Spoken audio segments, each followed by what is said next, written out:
Hello everyone, so I'm gonna make a short unscripted video in order to discuss a label that I strongly recommend you to go and check it out if you haven't already. It's a label that I have known for years. I've known some of their works that I've heard from them years ago, but I never got a chance to buy any of the CDs that they have available. But that is something that changed today. This is Ground Fault Recordings. I bought 5 CDs and as you can see, all of those CDs share kind of the same type of layout. It's a really iconic design, perfectly distinct and easy to grab your attention. All of the CDs have this white background with the title and the artist, and they have this sort of design in different colors and different sort of like textures. You always get a track list in the back, and also you get the runtime of the entire album. And on the inside you also get the type of series this album is part of, because the label Ground Fault has made 3 separate series of albums.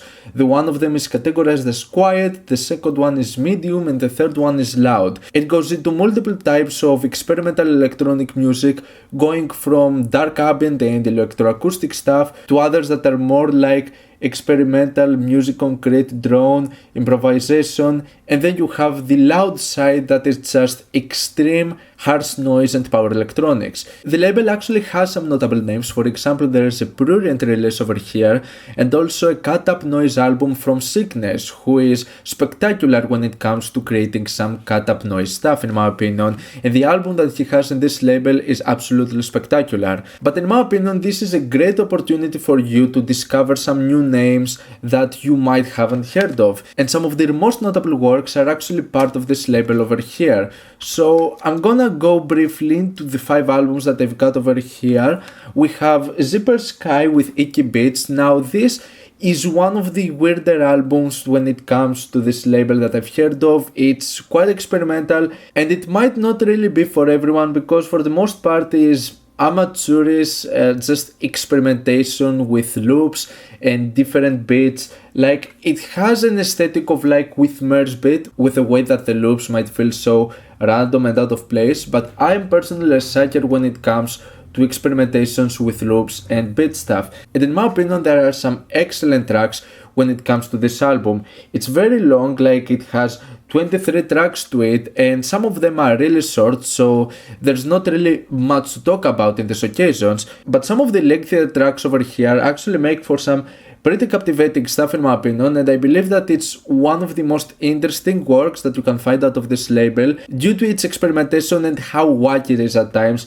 But I do understand that this might not be for everyone. I just find that in the realms of like beats and loops and just experimentation and stuff like that, I actually find this album to be really good. Then the next one that I got is Hot Action Sexy Karaoke by Jazz Kammer.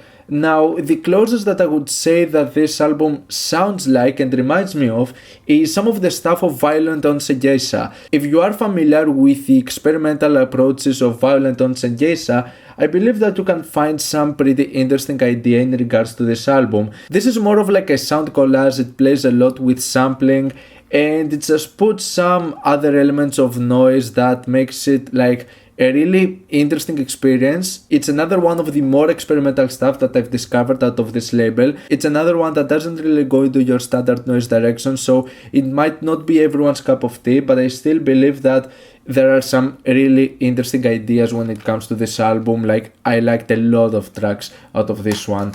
Then we have KK Null, which is actually one of the more well-known names presented in this label, who is a Japanese artist from like back in the day. He's one of the classics. However, he hasn't really established that much of a big name for himself in comparison to other artists like Merzbow or Masona. In collaboration with David Brown, which is a name that I haven't heard of beforehand, this is an album that goes a bit outside of what I'm used to from KK Null, as it's not that much of a straightforward noise album.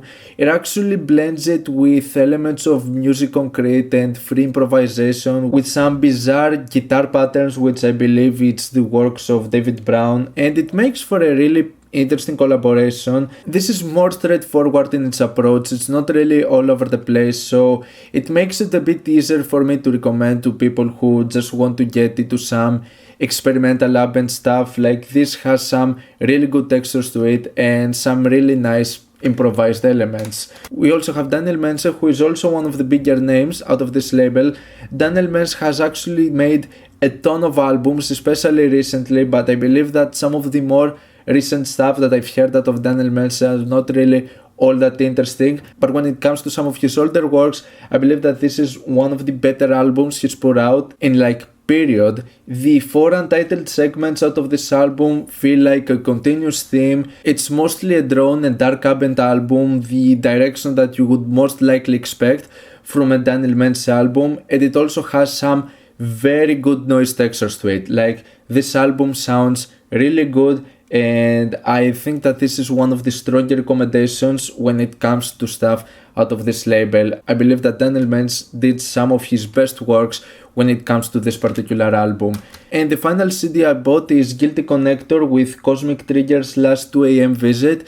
When it comes to some of the most intense and harshest noise stuff that you can find out there, look no further than Guilty Connector. It's just over the top, relentless harsh noise, and it also blends it with other elements of dark ambient and drone that might abruptly transition into a harsh noise segment and have a jump scare effect.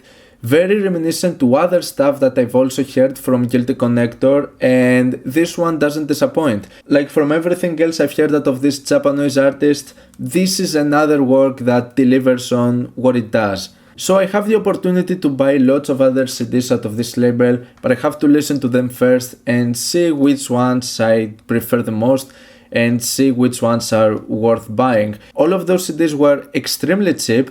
They're probably second hand, but they're in pretty much mint condition. And also you can buy all of the stuff out of the series digitally in their Bandcamp page, Groundfault Recordings. The digital prices are also really cheap, so in my opinion, definitely worth checking it out. I find this to be a great opportunity to discover some noise and experimental stuff you might haven't heard of, and if you ever find the opportunity to buy those albums on CD, go and buy them. I might talk about all of the albums from the series, which is not really all that long. I might make a tier list out of it. We'll see in the future, but until that day, go and check out Groundfault Recordings. I'm pretty sure you're gonna find some really good stuff out of this label. So if you have heard any of those albums, let me know your thoughts down in the comments. Leave a like if you enjoyed the video, subscribe for more content like this. Thank you for watching, I'll see you all in the next video. Goodbye.